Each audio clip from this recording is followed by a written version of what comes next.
O extremismo religioso, o fanatismo religioso é contrário à vida e tende a produzir violação do direito, é uma agenda contrária à vida. Mas a espiritualidade, na minha compreensão, pode ser, sim, no século XXI, fonte de respeito. Bom dia, senhoras e senhores. Hoje é 23 de setembro de 2024, são 11 horas da manhã. Estudos recentes alertam a sociedade brasileira para um risco de este país se transformar em uma teocracia ditatorial de extrema-direita. A velocidade com que a conversão das camadas populares, ou seja, do maior extrato social do país, ao movimento de evangelização sociocultural, avança, mais reacionário se torna o eleitorado brasileiro. O principal prejuízo em tudo isso é para as camadas mais oprimidas da população. A extrema-direita usa negros, mas é racista. Usa mulheres, mas é machista. Usa homossexuais, mas é homofóbica. Usa pobres, mas cultua os ricos.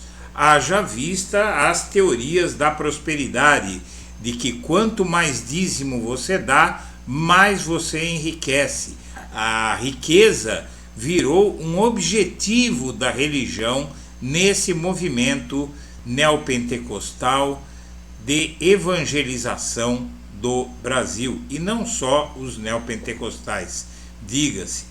Antes de prosseguir, eu quero pedir a você que acompanha o blog da Cidadania que se inscreva no canal, deixe seu like e compartilhe esse vídeo. Muito bem, o PT vai ter uma série com evangélicos que conecta ensinamentos bíblicos a bandeiras do partido.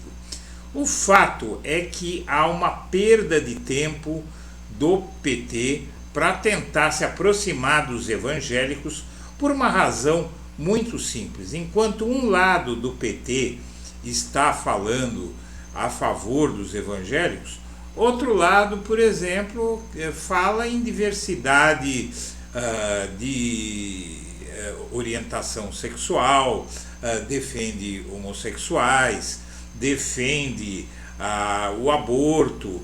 Então é praticamente inviável você enfiar na cabeça desse movimento evangélico que é possível você ser religioso e ainda assim ser de esquerda.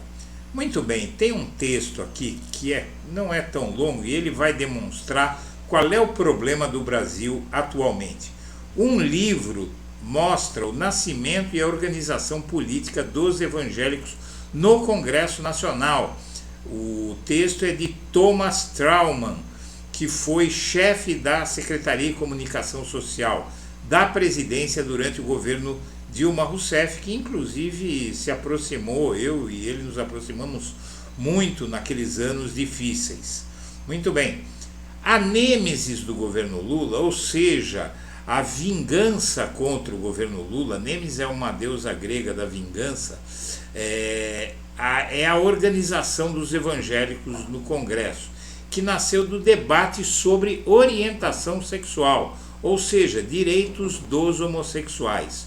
O ano era 1987. O relator do capítulo da Constituição sobre os Direitos Humanos e Minorias, senador José Paulo Bisol, havia escrito no seu parecer que entre as garantias de cada brasileiro estava de não ser discriminado pela orientação sexual.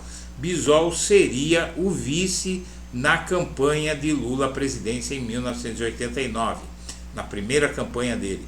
Isso precisa ser eliminado, discursou o deputado e pastor Antônio de Jesus. Logo depois, outro deputado evangélico, Costa Ferreira, disse que o artigo colocaria na cadeia quem achasse feio dois homens se acariciando em público.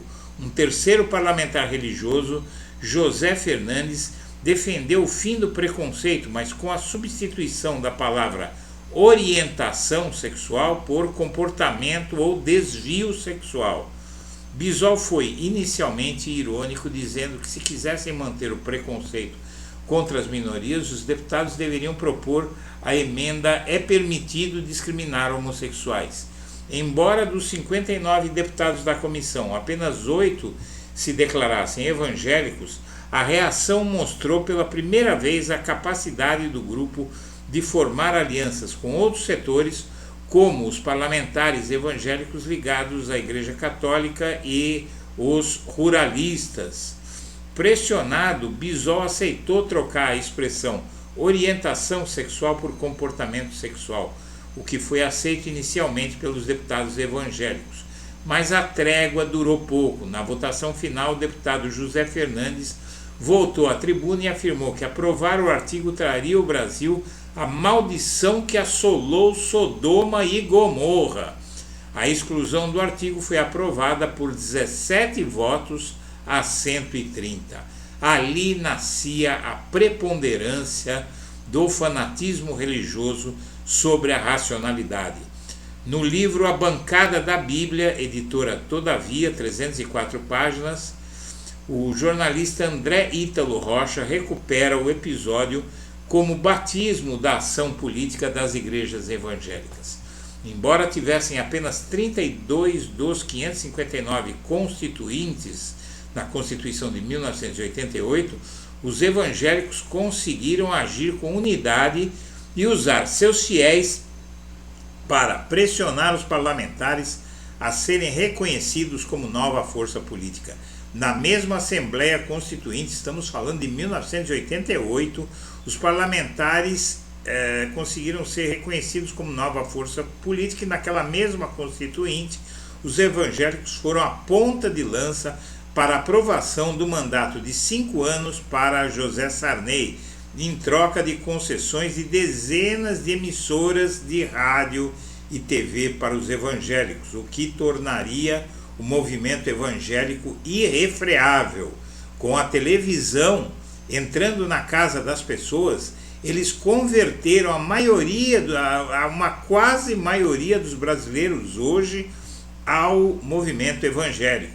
A bancada evangélica, diz Ítalo Rocha, reúne interesses contraditórios que muitas vezes refletem a competição entre as igrejas.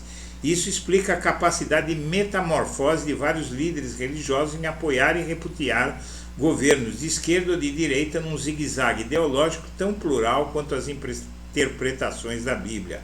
Maior fenômeno social brasileiro do século XXI, o avanço do evangelismo do país produziu ótimos livros. Juliano Speyer em O Povo de Deus e Vítor Araújo em A Religião Distrai os Pobres são essenciais. Ana Virginia Balossier em O Púlpito retrata o fenômeno pela ótica de quem crê. Bruno Paes Manso detalhou as ligações cruzadas dos traficantes em A Fé e o Fuzil. Gilberto Nascimento na biografia de Edir Macedo. O Reino e Andréa Dipp em Nome de Quem mostram o projeto de poder que inspira muitos líderes religiosos. Ítalo Rocha retrata o crescimento dos evangélicos pelos seus passos nos corredores verde e azul do Congresso Nacional. Minha amiga, meu amigo, o fato é que pesquisa recente mostra que mais de 80% dos candidatos autodeclarados evangélicos na eleição deste ano são filiados a partidos mais à direita. Mas a notícia mais preocupante é esta aqui. Evangelização do Brasil ultrapassa a fé e vira nova ética e estética. Veja isto aqui. Perdi as contas de quantas vezes passei pelos stories de conhecidos e lá estava novamente o trecho da música gospel. Deus, eu tenho tantas bênçãos, da cantora Isadora Pompeu, que tem mais de 8 milhões de seguidores no Instagram. Detalhe aqui, a parte disso, um comentário. Uma música gospel foi parar no Rock in Rio. E continuamos. No Uber, nas lojas, em todos os lugares, o estilo musical gospel virou parte do cotidiano brasileiro. Antes marginalizado, atrelado ao estigma de pertencer às camadas populares, o gospel se tornou o novo normal. São músicas, há que dizer, em geral de baixíssima qualidade, com versos forçados e com um ritmo sempre igual, mudando muito pouca coisa. Mas esta não é uma coluna sobre gospel, tampouco sobre o mundo evangélico. Essa é uma coluna sobre o recrudescimento do conservadorismo no Brasil. Durante as eleições é essencial olhar além dos resultados, pois a vitória de Lula não significa a derrota do conservadorismo bolsonarista. O bolsonarismo ajudou a consolidar o conservadorismo como o normal, o bonito, o correto, não apenas entre segmentos populares, mas também entre as novas elites digitais, econômicas e políticas. A gravidade do problema está longe de ser as tantas bênçãos que são apenas a superfície da questão. E porta aqui o que esse sinal revela sobre uma cultura em profunda transformação, marcada pela capilaridade da gramática cristã e patriarcal.